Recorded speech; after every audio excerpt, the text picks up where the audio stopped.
சண்முகம் அப்படிங்கிறவர் வந்து சமையலறையில் இருந்து கழிவுநீர் காம்பவுண்ட் வழியாக அக்னி மூலையில் வெளியில் சென்றால் என்ன பலன் இருக்கும் அப்படின்னு கேட்டிருக்காரு.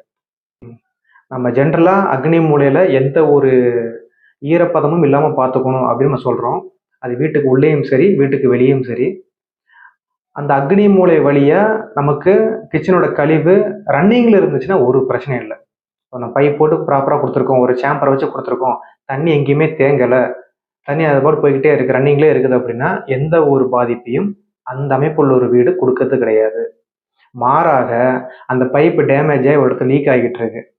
இல்ல நான் அந்த இடத்துல ஒரு மரம் வச்சிருக்கேன், செடி வச்சிருக்கேன், ஒரு வாழை கண்ணு வச்சிருக்கேன். அதுக்கு தண்ணி போயிட்டு அதுக்கப்புறம் தண்ணி வெளிய ஏறுது அக்னி மூலை வழியா.